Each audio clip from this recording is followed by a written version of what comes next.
the recording. Oops. Well, hello everyone. Welcome to another Canadian Association for the Club of Rome meeting. And I want to introduce our guest speaker, Dr. Jamie Stephen. Jamie is the managing director and founder of TorchLight Resources, which is Canada's leading bioenergy consultancy and project manager. And his clients have included governments at the national, provincial, and municipal level, as well as First Nations and utilities and airlines and national industry associations. TorchLight has completed multiple contracts for the Government of Canada on the role of bioenergy, including its use in combination with district energy. And that's what we're going to hear about today, is Jamie's views on district energy and how are we going to get to net zero. Jamie has a PhD in Forest and Bioenergy Economics and a master's in chemical engineering from the University of British Columbia. And he's advised both governments and private firms on over $500 million of renewable energy and bioproduct investment. Jamie recently moved from Ottawa to Halifax back in November. And I hope that at some point during the discussion, we can have a conversation about why he felt it was necessary to do that. So Jamie, thanks for taking the time to speak to the Canadian Association for the Club of Rome. Over to you. Thanks very much, Jeff. And thank you to the Club of Rome for the opportunity to present today. I'm actually in beautiful Mahone Bay, not in Halifax, so living a little bit more rurally. But and what I'm going to speak about today is applicable to both small and large urban areas. So whether that's a small town or whether it's a city. So I'll be today talking about what I think is really Canada's missing infrastructure. We've heard a lot about recovering from COVID and building back better. And this is really where I think Canada is kind of lagging behind the rest of northern countries. And really is our primary opportunity for decarbonizing at the same time as building more resilient and robust communities. So first of all, I'll kind of talk about what is a district energy system, and then get into why it is critical for decarbonization, and I think a key part of Canada's future energy overall infrastructure. So a district energy system is essentially a network of water pipes underground that connect to central or multiple central heating or cooling facilities to multiple buildings. Over time, most of the older systems are steam-based, but all kind of new systems are all water-based, which is much more efficient and also easier to manage. There's a range in terms of the types of buildings that are connected. It can be very large, multi-unit residential buildings, commercial buildings, etc. But it could also be single-family detached homes, as we're seeing more and more in some of the European countries. So, as I mentioned, is a central heating plant. That central heating plant, when we're talking about heat, anyways, obviously can be fueled by a variety of fuels. And for the largest systems, you do see a large variety of the different type of resources that are utilized. When we talk about renewables, biomass, wood, solid waste are actually the leading low carbon renewable options for district energy system. In Canada, most of the district energy systems are still fueled by natural gas.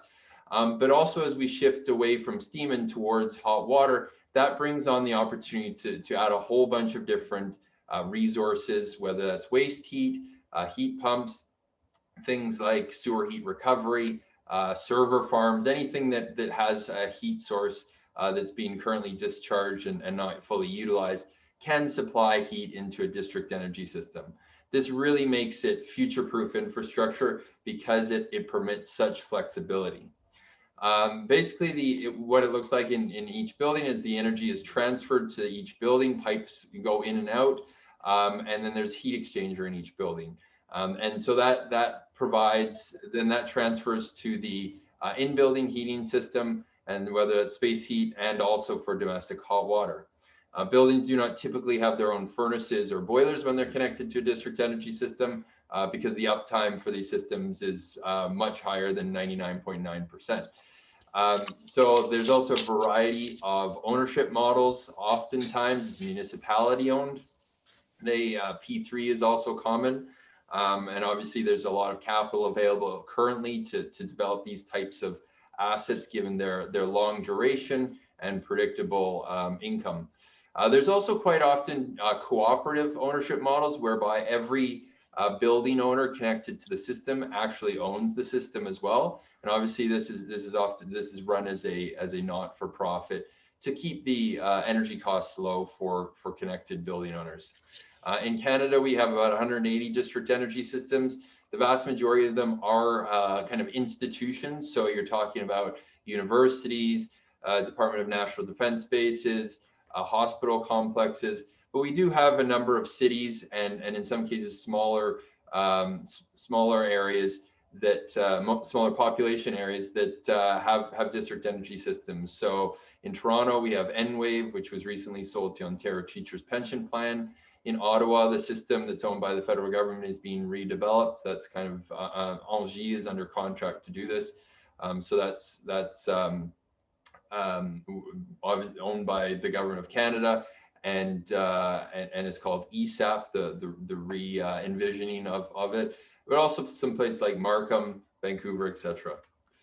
So what is district energy? What does it actually look like? So with the pipes, they're highly insulated when you're doing small connections. So to smaller buildings, they can be PEX, so kind of plastic pipe.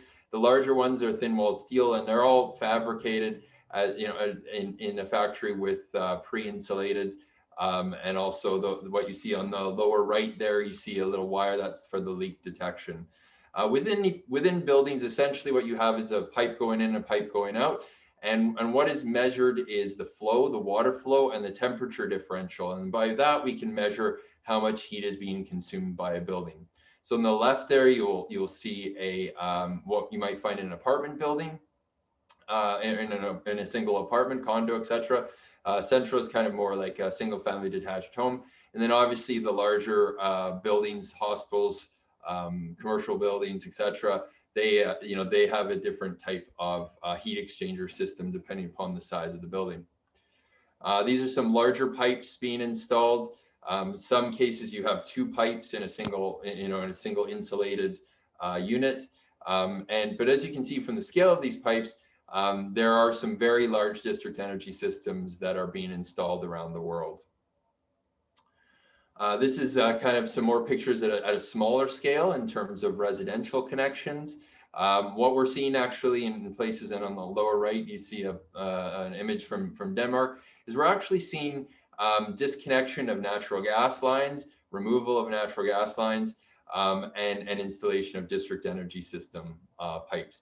The reason being that several countries have now fully recognized that natural gas infrastructure is not typically consistent with net zero goals, and the fuel flexibility and the ability to utilize low carbon energy resources for district energy systems. This really is the required infrastructure for supplying heat and hot water to buildings, and in some cases cooling as well. Within the building, these are examples because most people are obviously familiar with their own home. But regardless of how the building is currently heated, there's ways to retrofit. So obviously, if you have radiators, in-floor heating, those are hydronic, so water-based heating systems. Very simple with a heat exchanger from the actual district energy system to the in-building system. If there is a forced air, which is kind of the dominant form of energy distribution within homes in Canada currently, really there's the primary option is a hydronic air handler, whereby you're blowing air past a hot coil, similar to air conditioning in that you have a cold coil, but obviously in this case with its heating, a hot coil.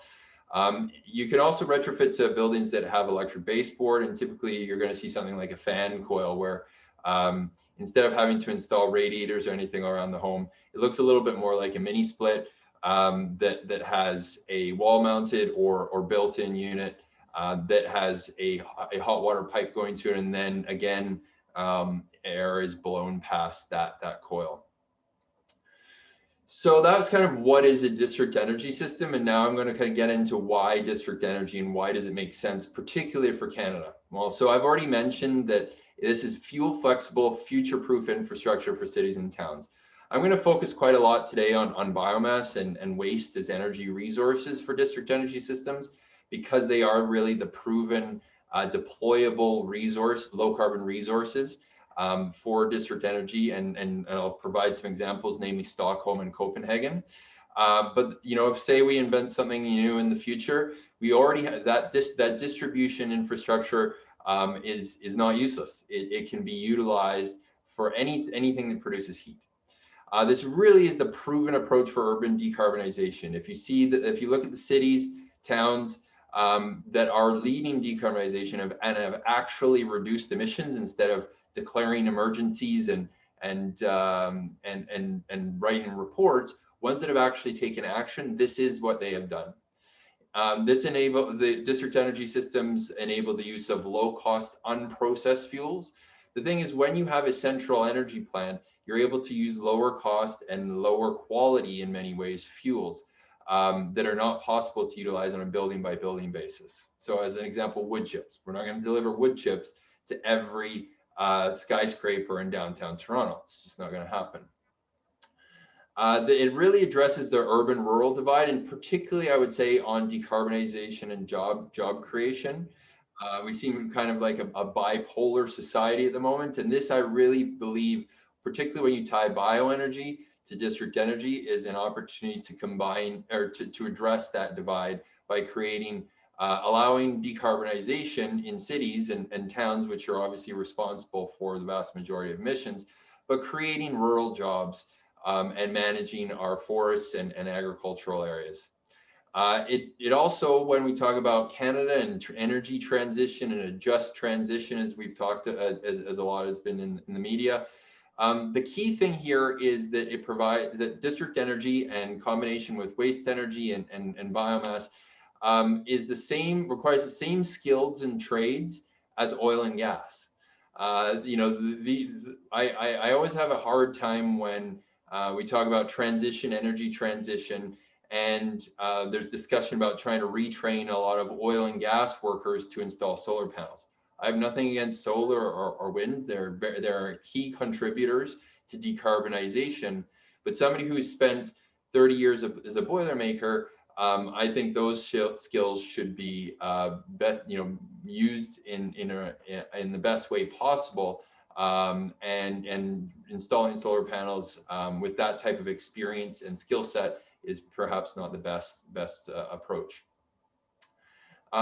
Key thing here when it comes to particularly forest biomass is that district energy systems, and obviously the plants that supply them, they create a market for low-grade wood fiber, which enables us to adapt our forests to a changing climate.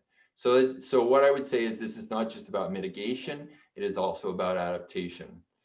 One of the key things looking forward towards kind of net zero is that we have to recognize that we're not going to eliminate all greenhouse gas emissions. And so in order to reach net zero, we need to have negative emissions. This is when you're actually removing CO2 from the atmosphere on a permanent basis. And so the leading option for negative emissions is something called bioenergy and carbon capture and storage. And this is essentially capturing the CO2 emissions from biomass energy generation and geologically sequestering these. And so what this becomes possible for cities and other urban areas when you have centralization of energy generation. It is not possible when everybody has their own boiler or furnace at their own home or building. Finally, and I think this is really critical, and we've seen this, obviously with COVID and the challenges faced by municipalities, is we need to really increase the robustness and the resiliency of our municipalities. And one of the key things here, particularly from a North American perspective, where municipalities don't have a lot of taxing power other than property tax, is to provide income for municipalities so that they can weather these ups and downs. So this is just a diagram showing that there are, what we're on now is kind of fourth generation district energy, is that you can add a whole host of different energy resources to a district energy system. It's fuel flexible infrastructure, and that's really a critical thing. In many cases, as I said, biomass is kind of the core deployable resource, but that doesn't take away from the opportunity to use a broad variety of resources to decarbonize cities and towns. We are on kind of generation 4. So this is kind of presents the progress of the generations of district energy over time. And she also shows the temperature that they've operated at, and then the resources that have been able to be added. And so that lowering of temperature improves efficiency, but it also enables the addition of new resources. So why does this matter for Canada? So Canada, of any major economy, has the highest per capita building space and hot water demand.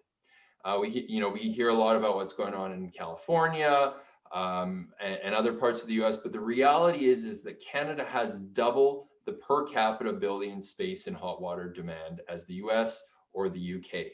The only countries that are actually comparable to Canada in terms of this energy demand for heat are other northern countries and other developed northern countries. And these are largely the Nordics. So Finland, Sweden, Denmark, etc.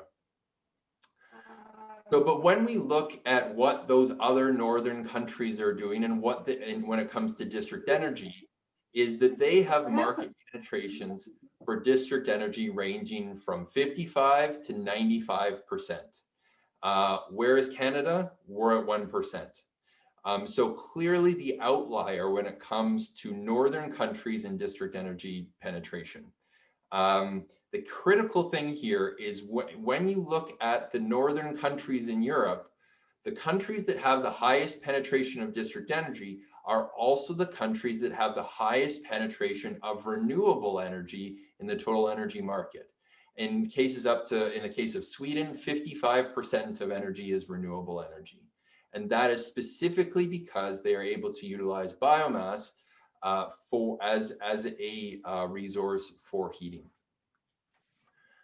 When we look at the energy demand in Canada, we spend a lot of time talking about electricity. But electricity, if you take out the electricity we use for heating, is only 12% of our energy consumption. Including it's about 16, 17%. So still very, very low, despite being almost the entire conversation about decarbonization.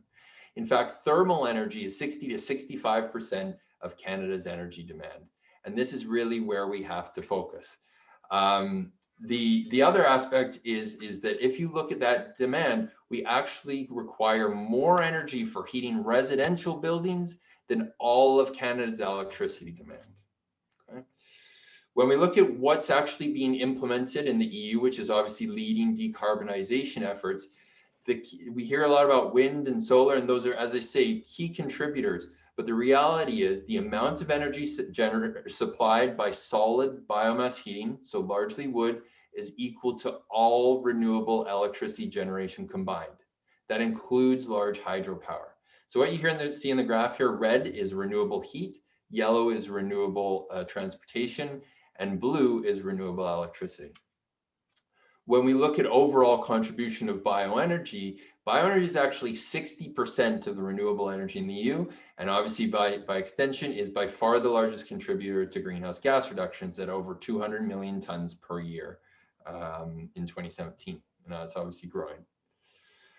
In terms of energy consumption in Canada, again, although bioenergy isn't as extensive in, say, as a country such as Sweden, is that the amount of energy supplied by bioenergy is 5 times the amount of energy supplied by wind, solar, and tidal energy combined. And so it's important to recognize that we are already making, the bioenergy is already making a large contribution, but with district energy systems, we have the potential to do much, much more. So what is bioheat? And so obviously today I'm talking about district energy systems. So that means connecting multiple buildings. On the top left there, you see a bioheat option for buildings that are not connected. So that's a wood pellet boiler. Essentially, it's a central heating device, fully automated, controlled by a thermostat, controlled with your cell phone. That's modern wood heating. On the right, you see 3 wood pellet wood chip boilers that are heating a college in the US. And on the lower left, you see at the other end of the spectrum, this is a plant in downtown Stockholm that heats 190,000 residences using wood chips. And obviously, district energy systems are a key component of being able to do that. So looking at specific comparables, I've obviously kind of talked about EU from a broader perspective. I'm going to use Sweden as an example here, but in Sweden, bioenergy, and it's actually up to 37% now, biomass represents 37% of the energy consumption in Sweden. As you can see here, there's also contributions from hydropower, wind, and nuclear. So fully, you're seeing close to 80% of renewable energy as either low carbon or renewable. Right now, obviously, Sweden's focusing on trying to address transportation, because that's really the only thing, by far the largest contributor to their current anthropogenic greenhouse gas emissions. So you say, okay, well, they're using a huge amount of biopower. How is that being used, or biomass? How is that being used? So obviously, there's a lot used by industry, and particularly the pulp and paper sector is important, very important in Sweden.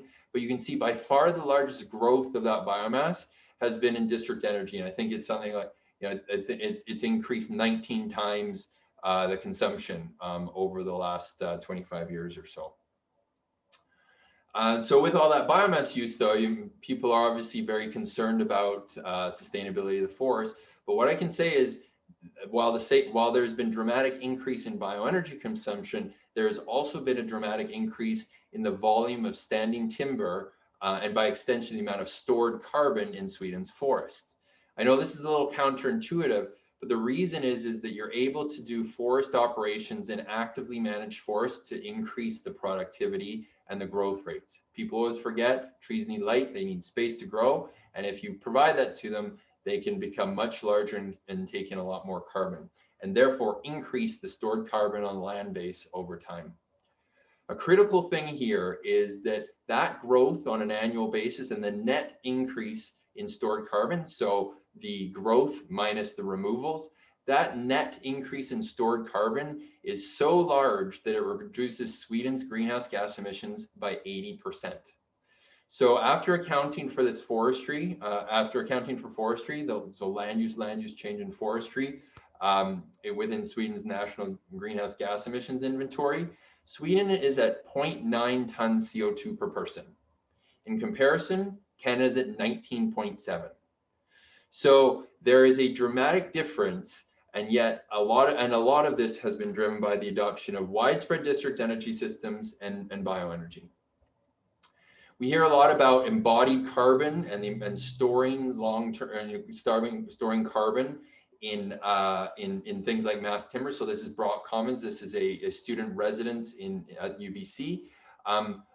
Wood is about half carbon. So storing carbon in long-lived solid wood products is absolutely the best thing that we can do for the climate.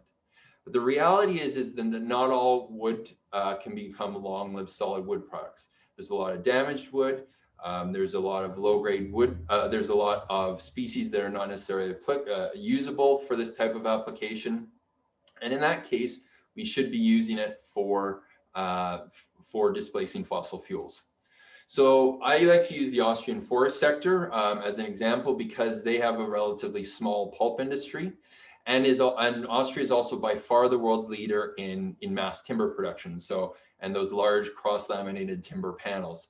That industry is growing about 15% per year. However, only about 32% of the wood the wood fiber in Austria's forest sector becomes solid wood products.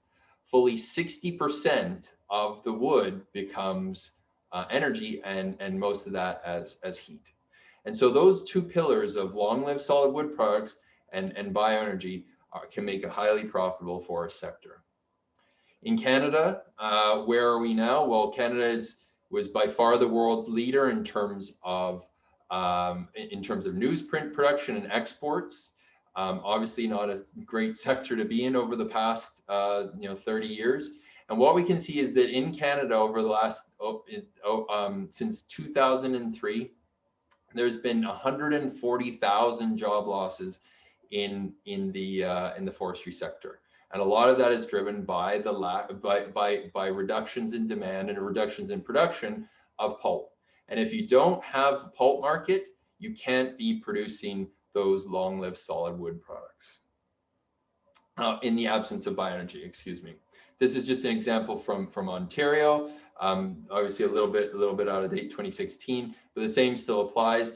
Harvest is essentially half of what it was in 2004, and a lot of that is directly related to the fact that pulp mills have closed down, and you cannot go in and harvest timber without a market for low-grade wood fiber. And if you don't have pulp, it has to be bioenergy. To put this in perspective, the energy content in the bowl, so this is just the trunk of the tree in Ontario alone, that's the amount of energy in that on an annual basis, that reduction in timber harvest is equal to hydropower in the province in terms of energy content. This is just an example of how carbon and fuel pricing is going to this is an example from Nova Scotia, but impact the comparative pricing of how carbon is going to impact fuel pricing in the province. This just gives some examples of biomass energy plants, just to show that these things can look quite attractive. And then specific to Canada and the bioheat sector, where are we kind of now?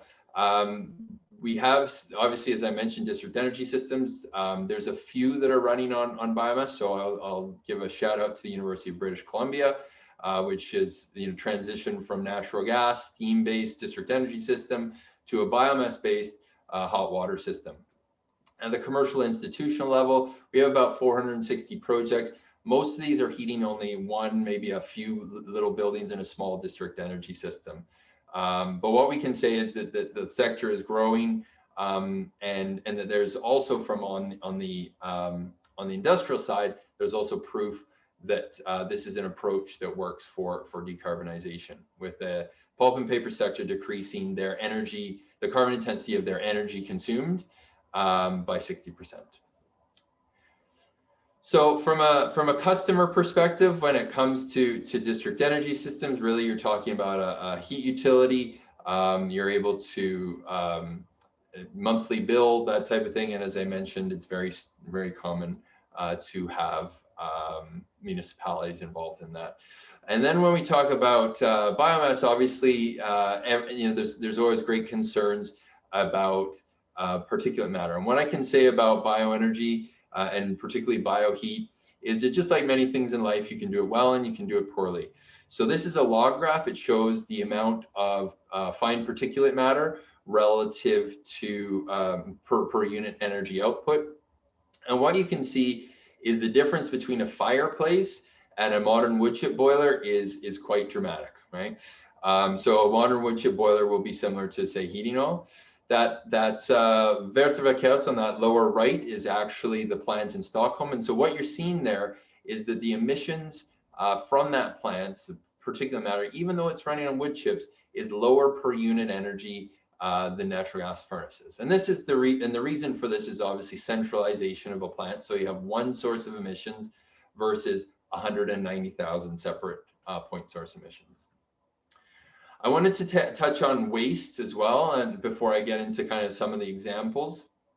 I've been talking largely about forestry and as a fuel and biomass as a fuel. But the other thing that, and a lot of what the district energy systems in the Nordics and Germanic countries were built out using is solid waste. And most people get up in arms when they talk about burning garbage or utilization of solid waste as a fuel. What I can say is that there's 8 countries in Europe that have essentially eliminated landfilling. And the way that they've been able to do this is not through recycling, but through adoption of that is a part of it. But by far the largest contributor is waste energy plants. And I'm not talking about waste energy plants in the middle of the countryside where it's only generating electricity. These are downtown waste energy plants providing heat to the residents and businesses that generated the waste. So if you want to talk about circular economy, this is a circular economy. You can see where Canada kind of ranks. If you're looking at Canada relative to the European countries, it's between Bulgaria and Romania. I would argue that we would want Canada to be much more up in terms of landfilling rates with Switzerland, Sweden, the Nordics, Austria, etc. The critical thing here is, I mean, we hear about, well, we have to recycle our way out of this, or and that's the way to do that. The reality is that in Canada right now, if you put your plastic into the recycling bin, it's more likely to end up in the ocean than if you put it in the garbage bin. And that is because we are still continuing, despite China closing its doors to a lot of plastics, we are still sending a lot of plastics, recyclable plastics overseas to those countries that have the highest rates of inadequate disposal, namely Southeast Asia. And so that's a critical thing to when we're looking at waste, of what are we going to do with it. And the reason that it ties into waste energy systems is because waste energy is really the only proven approach to adequately eliminate landfilling and to eliminate overseas plastic dumping, if you will. So I'm going to do a couple examples here to show what is possible. So Stockholm and Copenhagen. So Stockholm, the district energy system is called Stockholm Exergi. It's a P3 with Fortum, which is a Finnish utility, actually majority owned by the government of Finland. Stockholm as a city plans to be net zero before 2030. Their district energy system peaks out around 4,000 megawatts. Just to put that in perspective, the largest district energy system in Canada is Enwave in downtown Toronto, which is about, which is only 1/11 the size of the system in Stockholm. We're talking about over 3,000 kilometers of pipelines, and over 95% of buildings in Stockholm are connected to the district energy system. Currently, it's about 90% renewable low carbon, and they will get, you know, to 100% renewable low carbon prior to 2030. One of the currently they're planning a 620 megawatt thermal waste biomass plant, which will be kind of the largest last new energy resource addition to the system. One of the critical things that they're doing in order to reach net zero is to add bioenergy carbon capture and storage to be able to generate what you might want to call negative emissions. And the amount of negative emissions that are going to generate through addition of BECCS is double that of the transportation related emissions in the city. So this is the Stockholm Beetle biomass combined heat and power plant. This is a 400 megawatt net plant. It heats about 190,000 residents via district energy system. It's 100% wood chips, so it's receiving 3,500 tons of chips per day. About 60% of that is marine, 40% by rail. We're not talking about truck delivery here in downtown Stockholm. This one plant produces twice as much heat on an annual basis as the Enwave system in downtown Toronto. And it reduces greenhouse gas emissions by 650,000 tons CO2 per year. This is the location of the plant. The stack is actually directly across the street from a residential area. And this is the infrastructure that was put in place to be able to develop this plant, because obviously bringing a solid fuel into a downtown core is more challenging than piping it, and that's just a reality of doing it. However, it is doable. I would, you know, if you look at Canadian cities, whether it's Toronto, Vancouver, Montreal, etc., they have rail, they have marine access, and can take a similar approach. This is the, you know, kind of the infrastructure that was put in place to be able to deliver chips to this plant. And really, this is what is critical, and what I would say is what's required for cities to actually reach net zero. These are some images of the chips being delivered. There's an underground storage bunker for the chips And they have about 3-4 days storage, but they also have depots around the country to be able to deliver chips on a short term, on a just-in-time basis. As I mentioned, there's a large opportunity to create rural jobs, and these are kind of the loading zones out in more rural areas. Stockholm doesn't have the geological opportunity to do CCS on site or nearby. So actually, what they're planning is to put CO2 into and transport it by marine, by putting it into vessels and taking it to the North Sea for injection. Copenhagen which will actually be the first net zero major city in the world, and they'll do it by 2025. So this is a 100% city-owned district energy system. The utility is called HOFO. They have, as you know, again, thousands of kilometers of pipes underground. Over 99% of buildings are connected to the city-owned district energy system. There are a variety of plants, but there's 4 large biomass combined heat and power plants, 4 large waste energy plants, 2 sludge incinerators, etc. So there's, some of you may have seen or heard about this Amenable, also known as Copenhagen. So basically, this image that you see here is a waste energy plant. It is burning unprocessed garbage, essentially, but it is also a ski hill. And it is also the world's, has the world's highest climbing wall. So the critical thing here is that and it's consuming about 560,000 tons of waste per year. Extremely efficient. One of the key things about this plant is that it's very flexible in terms of its ability to ramp up and ramp down, and the ability to switch to 100% heat if need be for the demands of the city. This just is essentially a balance as to what's going in and what's coming out. Very efficient plant, as you can see. And if people are on the roof, you know that the emissions are very low, right? So this is just a comparison of emissions.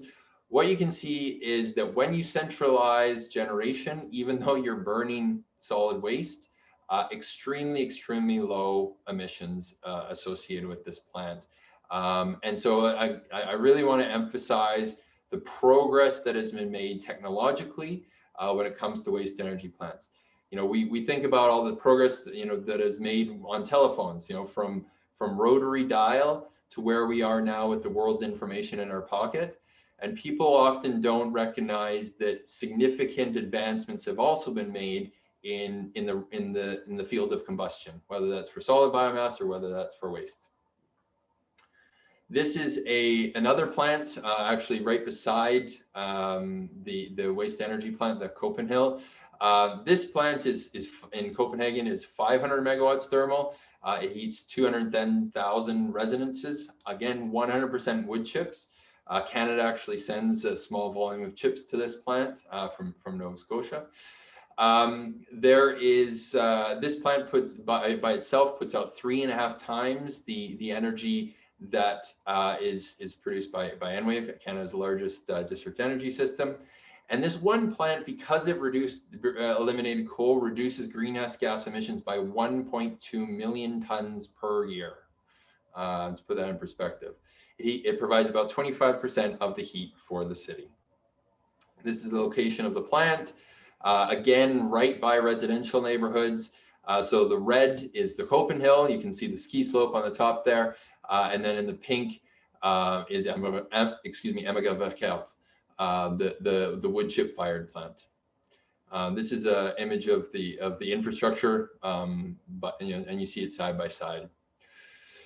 So those are the examples. There was a couple other points that I mentioned about why biomass, and so I really truly believe, and I mentioned this in a post on LinkedIn, is that these are the pipelines we should be installing. We spend a lot of time talking about oil pipelines and gas pipelines and hydrogen pipelines, but these are the pipelines we should be installing. And quite frankly, this is the skill set that we have in Canada.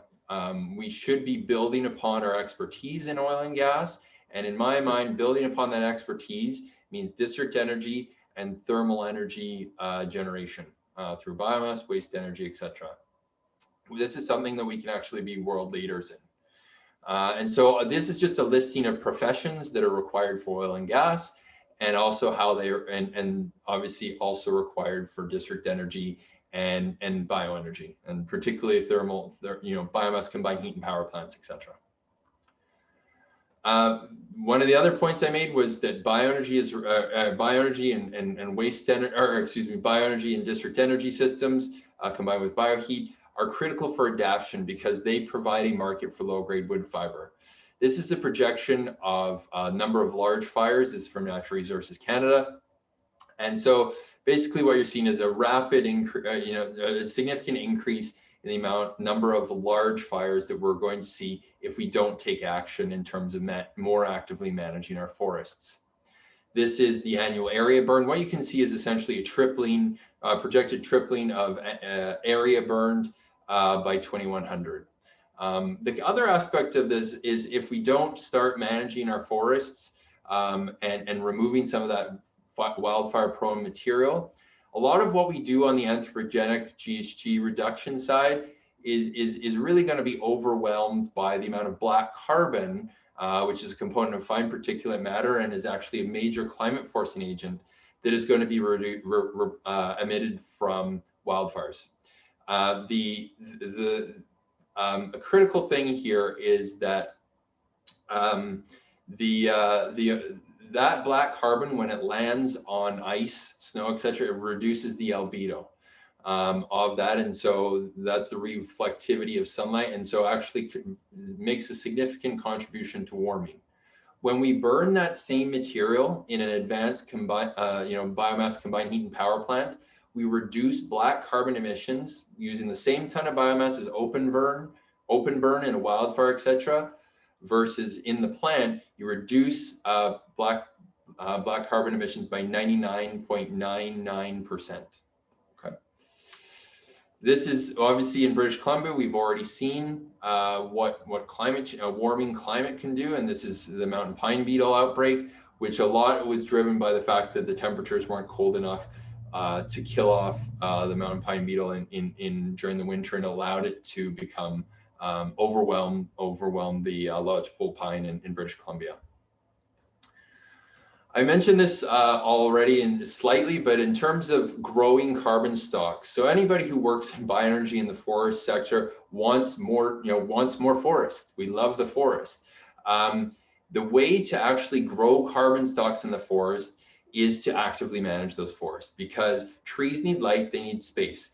And by actively managing, that means removing some of the lower quality trees, ones that are stunted, etc., opening up the canopy, allowing those trees more light and more space. You can increase the productivity and the carbon uptake. To put it in perspective, Sweden, which I've already talked about, has 9% of Canada's forests, but the net carbon uptake of their forests is 60% more than in Canada. Forestry, and as I said, forestry in Sweden reduces their national greenhouse gas emissions by 80%. This is not planting billions of trees. They are obviously replanting, but the majority contribution is from active forest management. At the same time, they're managing 8 to 10 times the volume per forested acre as we do in Canada. So clearly something's not quite right. This is just a real world example of what we mean by managing our forests and active forest management. This tree, this is from one of my colleagues, Mathieu Leblanc. This tree grew very well for 24 years. Then it started running out of space, and it ran into competition to the point where at the end of the next 24 years, it was almost starting to rot.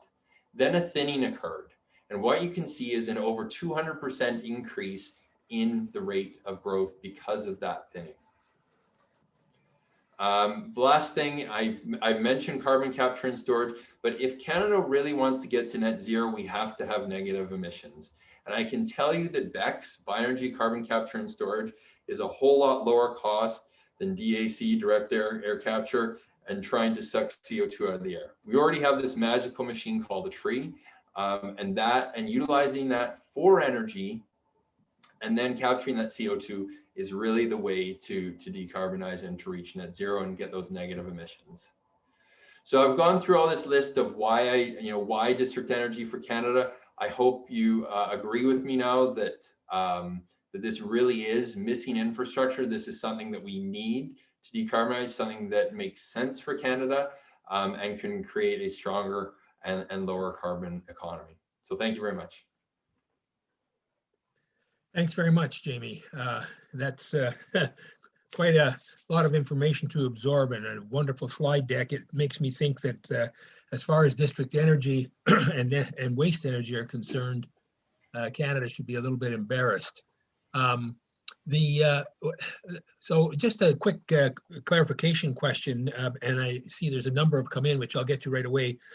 You mentioned that 34,000 gigawatt hours per year was equivalent to hydropower in Ontario. Did you mean hydropower or what we used to call Ontario Hydro's electricity generation? No, just the hydropower component. Just the hydropower component. Okay. Yeah, obviously, Ontario is the the contribution for the forest sector can make to different provinces varies by province, and Ontario is obviously the most populated province and therefore has proportionately more demand in certain things. But in some provinces, you could certainly see bioenergy making a much larger and this is really the emphasis is on the heating side, right? And because it's more efficient that way. I mentioned in your introduction that you left Ottawa and moved to Nova Scotia. And in part, when we spoke about that in November, when you were moving, you said because you were getting a much better reaction, much better listening ear to the notion of district energy in Atlantic Canada than you were getting federally. Can you talk about that for a minute? And what were some of the challenges in Ottawa, and what are you finding in Nova Scotia and Atlantic Canada in terms of a more receptive environment? Absolutely. So there's a couple things that are a little unique about Nova Scotia at the moment. One is that Northern Pulp was closed, which was consuming over 90% of the sawmill residues in the province. That was closed for largely because of the effluent that was being discharged. And so what that means, though, is that there was no market for sawmill residues. There was an inability to. There was no market for pulpwood, right? And so just like I talked about, is if you can't go, if you don't have that market, you can't have those solid wood products. So that was one of the things driving it on the forestry side. On the energy side, Nova Scotia's energy prices are already much higher than most of the rest of Canada. If you natural gas penetration is very low, but even if you do have natural gas, the delivered price is $19-20 a gigajoule. This was obviously, I moved prior to Prime Minister Trudeau announcing the $170 a ton. What I will say is if that comes into force, we are going to see a completely different energy situation in Canada, because in Ontario, for example, instead of $7-8 a gigajoule delivered natural gas for residential use, we'll be talking $16-17 a gigajoule. $170 a ton is equal to $8.65 a gigajoule. So a more than doubling of the current natural gas price in Ontario. When it comes to actual federal policy, we've written a number of reports. About half our work is for the Government of Canada, and I would certainly say that there's parts of the Government of Canada that understand the opportunity here. I would definitely point out that the Canadian Forest Service has been trying to champion this opportunity, recognizing that this really is the replacement for pulp when a pulp mill has shut down. In Ontario, we used to have 15 pulp mills, now we have 5. But really, there is I would say a bit of an electrification ideology that is difficult to overcome. And so I'm hoping that the recognition of the sheer demand on a thermal side and the flexibility that this type of infrastructure provides will really be seen over the next coming few years as Canada really actually, starts to actually make action, take action to address it. What I would say as well is that it's not just the carbon pricing. We also need municipalities play a critical role in building out this infrastructure. And right now we are not giving them the opportunity to do that. All right, listen, I'm going to go to the questions, and Jamie, first of all, if the questioners can keep their questions short, and Jamie, if you can keep your answers short, because we've got about 8 or 10 questions lined up here. So Art, you have a question right away. Yeah, you come from Ottawa, and you know about LeBreton Flats and how this is being built up now. And after being dormant for about 60 years or however long it's been, and they are connecting into the district energy source that already exists up on Parliament Hill. Now, I don't know all the details of what they're doing to augment the existing district energy system, but one thing that has certainly passed my mind is the fact that there happens to be this convenient river flowing by, which is a wonderful source for cool energy. And if in fact you're aware of any district energy systems that you've looked at that actually use rivers and lakes as either a source or a sink for district energy. Yeah, so I mean, Toronto uses deep lake cooling as part of the N-Wave system. So that's one example. I will note as well that you mentioned LeBreton Flats. There's also ZB, which is currently being developed, and that's going to have a district energy system. It's pulling waste heat off for paper machine in Gatineau, and that is also not connecting to ESAP. I would say there's a number of reasons for this. I'd rather not get into all of them. We have, I would say that there is a misunderstanding in terms of the carbon performance of biomass within parts of the federal government. And that's why currently the kind of leading option for decarbonization of the district energy system in Ottawa is electricity from Quebec. I think that's an opportunity cost. That electricity should be used to decarbonize other electricity, to decarbonize components of the economy that require electricity. Heating does not require electricity. And particularly when we're connected in a North American grid, if Hydro-Quebec stops out exporting electricity to the US, the US will put on more gas plants. So I see there's an opportunity in Ottawa specifically to bring together, woodlot owners, et cetera, from the Ottawa Valley to supply wood fiber to decarbonize downtown Ottawa. And I would also strongly encourage the city of Ottawa to take leadership on this, because the federal government system serves obviously largely the federal government, but in most cases, you need municipality leadership in order for this to happen. I will note that I have spoken extensively with the City of Ottawa's team who did the energy evolution study, but they decided and declined to include biomass and waste in that study, despite the fact that the largest source of emissions in Ottawa is heating, and in Europe, bioenergy has a 90% market share of the renewable heat market. Go figure. Okay, great. Yeah, go figure. Canada suffers from mediocrity in a lot of areas. Okay, so we've got 2 questions from you, Dave. Why don't you ask them both at the same time? Okay. Hi, thanks for the talk today. It was fascinating. The first question is about how district energy systems, when they switch over to using water, are able to deal with detection and repair of leaks and also obstructions in the pipes.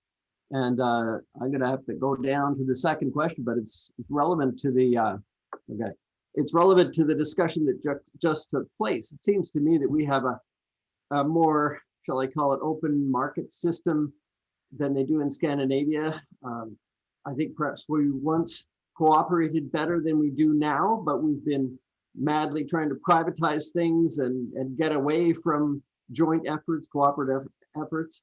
Do you think we really are ever going to see shared district energy systems here? So number one, there's no obstruction in the pipes because it's a closed system, right? It's just circulating water. There's no water treatment or anything like that. So you're not going to see any obstruction. I did show a picture on the of the pipes with the leak detection electrical, the line there. So that's, that's kind of standard in most and is pre-installed into all the piping systems. So that's, it's obvious, there's obviously not a lot of leaks that go on, but they do have that leak detection, and you're not going to see, it's a closed system. So that's your first question. The second is absolutely. So when it comes to how we structure government in Canada, it is a challenge for developing these systems. So in a lot of the European countries, you pay your income tax at the municipal level, which means that they have the ability to raise capital, all that type of stuff, and to develop and own these systems. In Canada, municipalities are largely wards of the provinces. And so they're just looking, they need cash from the provinces and the federal government. What we have right now is as the largest source of funds is the Investing in Canada Infrastructure Program. If you add it up, provincial and federal together, it's over $300 billion. And a large proportion of that is the green stream for green infrastructure, which is where I think this really fits in well. Most of those funds are going to be allocated to municipalities. And if they do go to municipalities, it covers 73% of the capex of development. And then there is so much pension money sloshing around. It's a perfect fit, and most of the district energy systems, owners, operators, developers that you see in Canada today are either owned by pension funds or they're running pension money. So I think it's a combination, but ultimately we do need, particularly to do things like feasibility studies, etc. There needs to be provincial and federal dollars to help municipalities in that regard. Okay, Jamie, thank you very much. Peter Menke, who used to be the president of the University of Prince Edward Island, has a question actually asking you to comment on the district energy system installed in Charlottetown over 40 years ago. Peter, apologies for asking your question for you, but I'm just trying to speed things along. Fine, no problem. Yeah, that's good. So go ahead. Basically, the question is, can you comment on the district heating system installed in Charlottetown almost 40 years ago, how that's functioning, and anything that you know about it? Yeah, so it's actually owned by Enwave now, so which was now owned by the Ontario Teachers Pension Plan. So obviously that is one of the successes that we have in Canada. It hasn't necessarily extended to single family detached homes, all that type of the smaller buildings per se, and there have been price considerations in that, and also renewal of the system is something that's absolutely critical. It is, as you say, kind of 40 years old, and there are components that need to get renewed, specifically on the generation side as well. Now that, if we have this carbon pricing coming in, I can absolutely see a strong incentive to start expanding the system more and more to a lot more of the smaller buildings, which previously would have not been economical. As we all know, Prince Edward Island doesn't have, pipeline natural gas. And so $170 a ton is equal to 45 cents per liter for heating oil. On top of that, you got the clean fuel standard, which is projected to add another 15 cents per liter. So you're up to an additional 60 cents per liter for heating oil in PEI by 2030. So that drives a lot of economics to make connection more viable, particularly when you have capital available for the infrastructure side of things. But it is currently privately owned, so that changes a bit of the access to capital and the returns required, obviously, on that capital.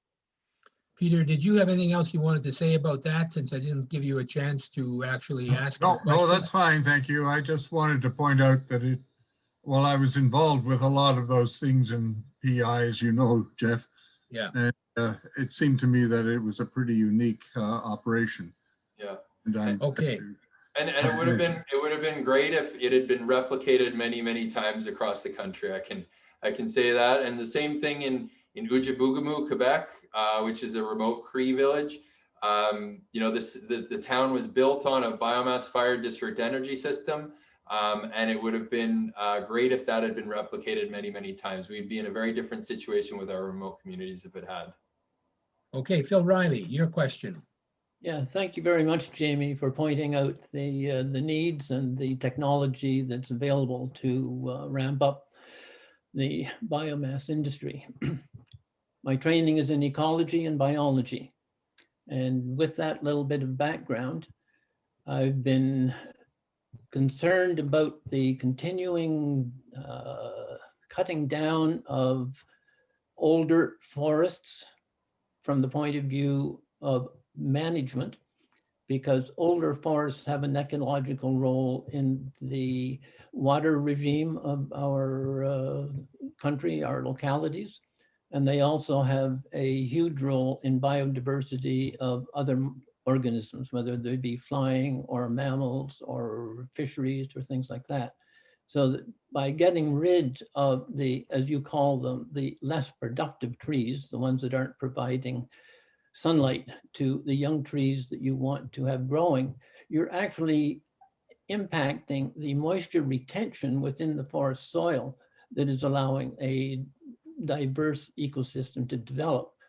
So that in looking at the role of ecologists in advising and developing these biomass structures, how important is the voice of an ecologist in terms of how much, both in terms of quantity and territory of a forest, is going to be cut down without sacrificing the ecological values of the trees?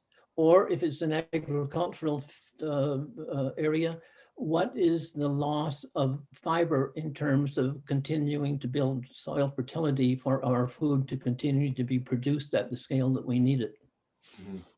So absolutely. So ecological forestry is a critical component of that, and I would, done properly, the bioenergy actually it could be a very is almost required in some cases for ecological forestry. So just to give you an example of what we have, the situation we have in Nova Scotia at the moment, there is no market for low-grade fiber, right? And so if you're going to go in and harvest timber, there's two harvest options available because there is no market. One is high grading. So that's removing the best trees, which, as you know, reduces the genetic quality of the forest. That's not desirable and is actually not permitted on Crown land.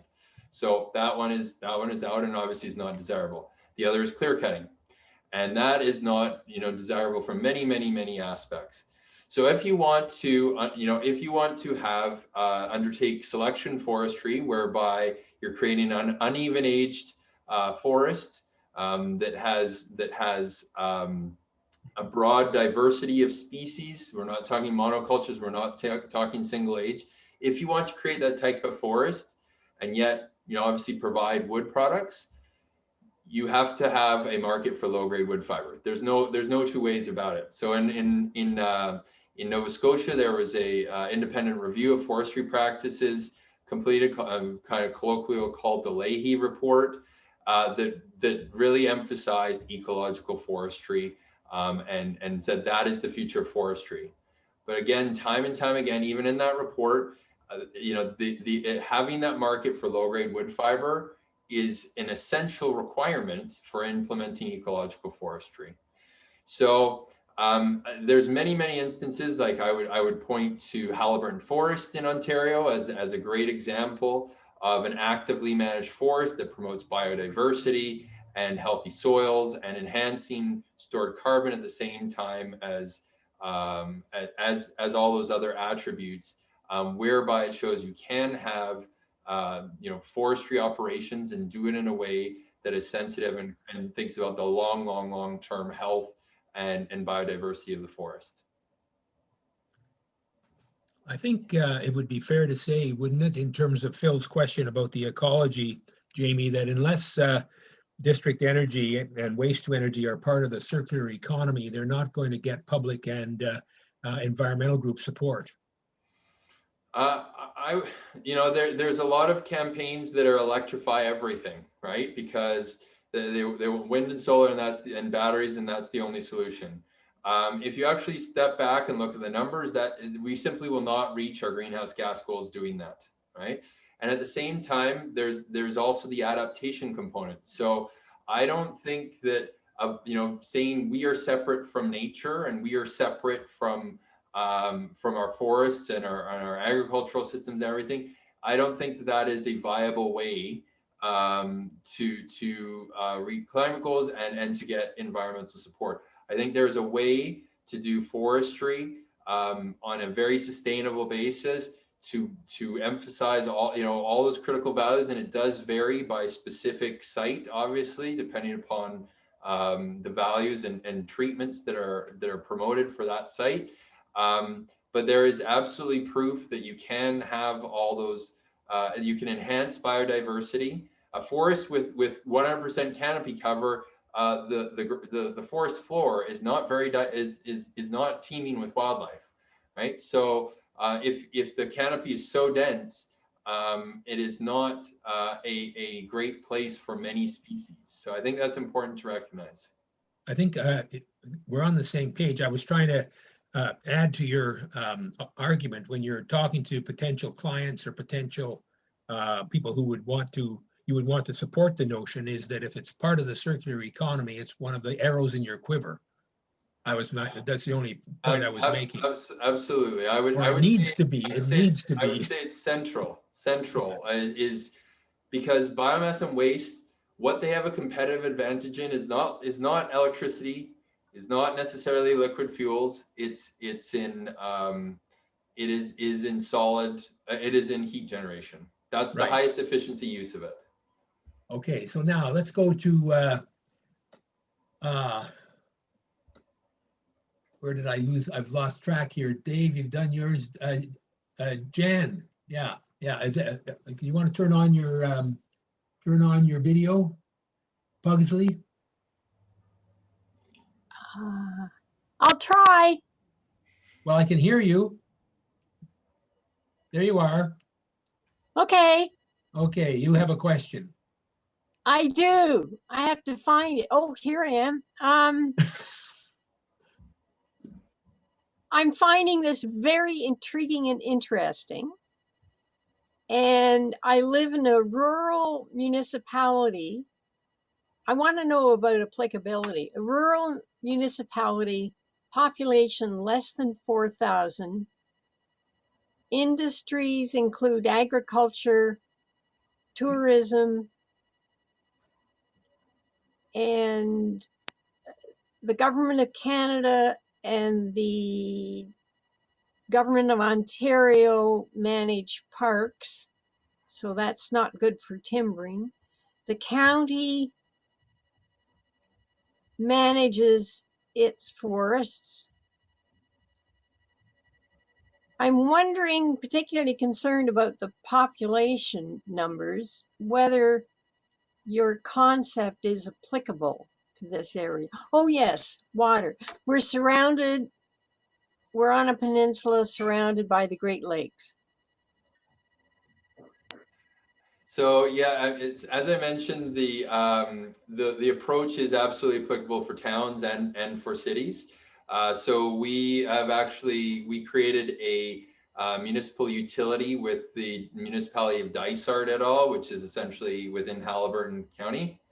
And so that is a village of 1,000 people. And the plan, and we'd actually secured money from the provincial government to develop a system, but then the current government was elected and decided that low carbon projects were not a priority. So that was actually taken back from the bank account of the municipality. But absolutely, like I was in Digby, Nova Scotia yesterday, and talking about a district energy system for the town there. So it is absolutely true that the closer the buildings are together and the taller they are, the lower the connection cost per unit energy. But that's not to say that smaller buildings, single family detached homes cannot be connected. They can be, and they have been extensively, particularly in the Nordics. They've typically started with larger buildings, and then as the carbon price goes up, then it makes, then that economic sense drives connection. It is obviously what you're comparing to when it comes to the economics, because ultimately people don't want to pay more than the lowest cost option. And so if you have natural gas, that's one thing. If there is no natural gas and everybody's on propane or heating oil, which is obviously more expensive, then that changes. At what point does district energy become economical? The capital cost side of things as well. The grant applicability, when you have 73% of the capital costs covered through federal provincial dollars and through ICIP, that makes a huge difference, because ultimately wood chips are going to be the lowest cost. Wood chips are a lower cost than propane or heating oil or natural gas today. It's just a matter of how much does it cost to develop that infrastructure to be able to use that fuel. All right, I have to apologize to John Legg. I somehow skipped over your question. So John, are you able to get your video and audio turned on? John has a question about the main obstacles to large-scale conversion from individual heating systems in Canada to direct energy systems. So this is what are the obstacles to large-scale conversion from what we have now to district energy? Yes, sorry. The only thing I would add is that I know Sweden quite well because my wife is Swedish, and we've visited a number of cities. They're good friends and relatives, and the direct energy, of course, is built into their society, and I find it a bit discouraging to see how far behind we are. And yet, if you take a practical point of view, I live in Sandy Hill in Ottawa, which is fairly central. Mm-hmm. And of course, if some of the problems that you outlined, that is the economic decisions, raising the price of oil and so on, I mean, if we could get our act together and wanted to make a large-scale conversion from thousands of individual heating systems to direct energy, it seems to me that, well, I won't try to answer the question, what are the major obstacles? I mean, where would you put it? And how would you deal with the disruption involved? So absolutely, there will be disruption in terms of installing pipelines. I lived in Ottawa. There's lots of construction all the time, anyways. The two things that I would say, number one is we've had relatively low cost natural gas, actually extremely low cost natural gas, and so that has been certainly an impediment. But pricing carbon at $170 a ton more than doubles that price. And so it's very hard for district energy system with biomass to compete at $7 or $8 a gigajoule. It's much easier to compete at $16 or $17 a gigajoule. It's a completely different ballgame in terms of the market competitiveness. Secondly, district energy systems do not get developed without active involvement of the municipality. And so this comes down to the city of Ottawa. It's declared a climate emergency. It's done a big study, all this type of stuff. The municipalities do not generally in Canada have jurisdiction over transportation. So all the emissions related to transportation, I mean, they can put up some charging stations and all that type of stuff, but they don't have jurisdiction over the carbon intensity of fuel. It's federal. They don't have generally jurisdiction over the carbon intensity of the electricity system across the province, right? Or what they're receiving. They might be in distribution, but most of the generation, that's all provincial jurisdiction. But what they do have jurisdiction over is heat, because they can control the carbon intensity of the heat supply via zoning, bylaws, etc. And so this is really where they should be playing. But in Canada, in Sweden, it's very normal for, most municipalities are in this business. They know it's part of what they should be in. Just like we're very adverse to privatization of water and sewer systems, right? But in our mind, somehow energy systems should be private, right? Or heating systems should be private. The electricity side tend to be public. So I think there's an opportunity for P3s. There's a lot of pension capital, and that can match this. But I do believe that the municipalities should be the prime owners of this. Ownership doesn't necessarily equal operation as well. And the federal district energy system is an example of that, because that's going to be operated by Engie, but it's still owned by the federal government. And so those are the two things that I would point out. When it comes to how do you build a biomass plant, I'll tell you exactly where I'd put it. I would put it on Lemieux Island, right beside the water intake plant. There's more than enough space there, and there's a former rail, the rail line is there, because Ottawa is actually probably the most challenging of the Canadian cities in terms of getting solid biomass downtown, because Edmonton has is obviously also landlocked, but it has a giant rail siding right, by Blatchford. And then Vancouver, Montreal, Toronto have marine. So, but I think there is a way to do it, but it takes a willingness from the city to take leadership, and to actually start developing this. Thank you. Okay, Ted, Mr. Manning, can you put on your video and audio, please? And you wanted to know how effective is the Toronto Central System using the Toronto water system as a heat source, and are there other Canadian cities amenable to the same approach as Toronto? Yeah, for some time they've been powering or getting almost all of the heat source and loss required to run a fairly large center of the business district in Toronto. And I'm wondering if you can comment on whether that works and if it can be replicated rather than going to any because essentially they're reusing waste heat. Actually, almost all the generation from Enwave is natural gas. Yeah. So there is, as I say, that district energy system was developed by the city, Right. Developed by Toronto Hydro, and then it was sold to Brookfield, right? And then has recently sold it to OTPP. So it was developed as public infrastructure and then sold off. So are they still using the lake water as the heat sink?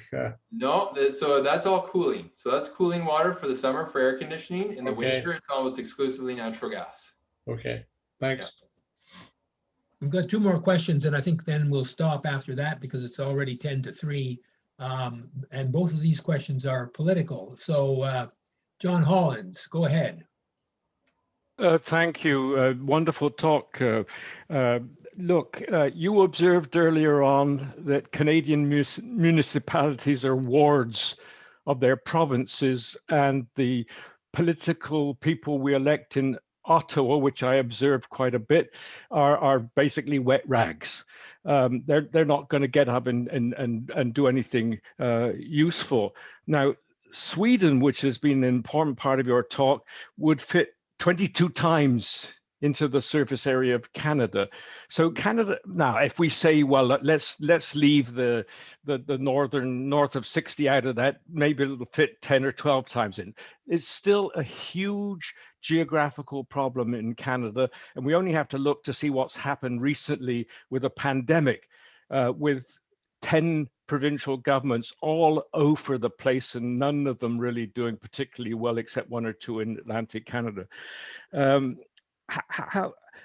So we got a huge historical issue here. Have you got any thoughts? So with the current structure, action can really only come from the federal level and the provincial level. The municipalities at the very best are only going to follow. How would you suggest an organization like CACOR, which considers it has a role in advocacy, where should be taking your messages if we have an opportunity? Yeah. So I know a lot of you are based in the in the Ottawa area or have influence with the federal government. What I would say is that we need a national strategy on district energy.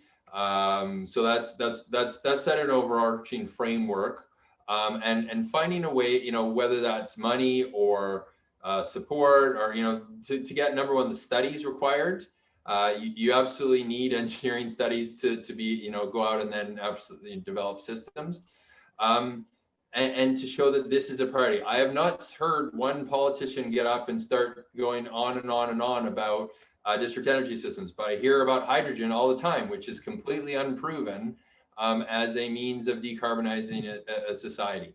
And so that is, we need political champions, and I think Ottawa likes to work with strategies. I think a district energy strategy and also a thermal energy strategy, because as I said, thermal energy is 60 to 65% of our energy demand. We got all this electricity stuff, but we haven't even addressed thermal energy. That's the core of our energy demand. So why aren't we talking about that? So those two things. At the municipal level, what I have got from talking to the feds and the provinces is the feds say, well, we would love to do something, but the provinces have to ask us. And then I go to the provinces, and the provinces say, well, we can't go to municipalities and say they should develop these systems. If they come asking for us, then we're very happy to discuss it. So that's one of the reasons I moved to Nova Scotia, is to actually build it from a ground up, and in particular the municipalities where this makes so much sense, utilizing local resources. They're really about trying to create local opportunities, local economic development, and this is a critical component of it. But we do need the funding to be able to do the engineering studies. There's a number of very good district energy engineering firms in Canada that we do work with, but those studies have to be done. And the municipalities, you're absolutely right, do not have the staff to be able to do the studies themselves, and they do not have right now the staff to be able to manage these types of systems right now. Anyways, so there needs to be that support. There needs to be an overall identification that this is a priority for Canada. Then the municipalities across the country will start paying more and more and more attention, particularly if there's funding available when it comes to the actual capital build out that's dedicated to district energy. Thank you. Okay, so we're going to go now to Morris Alatic, who has a follow-up political question specifically for Nova Scotia. Morris, who lives in Cape Breton, by the way. Yeah, so thanks, Jeff. Great presentation, Jamie. Like you, I'm a recent refugee from Ottawa. And Premier Rankin, in his platform before he was elected, really promoted all sorts of green ideas, good ones. And so obviously he's got support, political support of the rank and file. Do you sense that this will move Nova Scotia into Canadian leader position? If so, it's really good for you. Well, we did look across the country as to what makes the most sense. What I would say is there's a big difference between transitioning homes and buildings from heating oil and electric baseboard and propane to a municipality-owned district energy system. And there's a big difference compared to ripping up natural gas lines and putting down district energy lines. So I think that's actually something that needs to happen in over the kind of medium term. Is to actually start removing natural gas lines. That's what they're doing in Denmark. That's what they're doing in the Netherlands, is actually removing gas lines. But it is a very that change is more challenging than simply being the first utility installed. So that's one of the things. I absolutely, because of the combination of northern pulp, the need for a market for low-grade wood fiber, the fact that in many cases, Nova Scotia is unique amongst the provinces in that 65% of the timberlands are privately owned, and in many cases, they are the pension fund for whoever owns them. And so there is a broad-based support for finding a market for low-grade wood fiber, and it's a broad-based support that can lead to votes. So we've done a kind of pretty high level analysis, but because heating buildings is by far the largest consumer of electricity in Nova Scotia, and a lot of it's coal fired using imported coal. So we're importing coal to generate electricity at 30% to heat buildings. There you can actually shut down all the coal fired power plants, which Premier Designate Rankin wants to do, and eliminate heating oil and eliminate propane in the province, simply by bringing the harvest levels up to where they were in 2004, because all the pulp mills, apart from one remaining pulp mill, have shut down. So that's what makes most sense to me, rather than just trying to import electricity. Thank you. You know, Jamie, one of the things you said in your answer to John Hollins was that we need a national strategy, and yet to me it almost seems counterintuitive, since district energy happens at the district. So maybe we do need a national strategy if it's only about money. Like, if it's all, is it all about money and the federal government has to provide the funding for the engineering studies, or could you have provincial strategies? It seems to me in your answer to Morris, you're also talking about maybe provinces deciding who wants to wait for the federal government. I mean, a good example of that is Ontario. When they decided they were going to mandate renewable fuels in gasoline, they gave up on the federal government. They basically, you know, they put their mandate in 2007, and finally Ottawa decided to get around and did it in 2010. So, you know, could the provinces lead in this regard? Absolutely, and I think, you know, it makes, because of the relationship between the municipalities and the provinces, I think it makes infinite sense for the provinces to champion this. When it comes to the federal government, you know, obviously that the taxing power is a big thing, and the ability to have all that capital, particularly extremely attract low rates of low return requirements, if it's debt, and then obviously the grants as well. I would say that the national strategy idea is not just about money as well. It's also showing, I would say, a lot of our conversation nationally about electrification is being driven by what politicians are saying. I have not heard, you know, whether it is Minister Wilkinson or Minister McKenna get up and say we need to have district energy systems all over the country. We need to create strong municipalities by developing local district energy systems. I hear about wind and solar and electrification and Tesla all the time, but I don't hear anything at all about the thing that is actually driving decarbonization in the EU, which is unfortunate.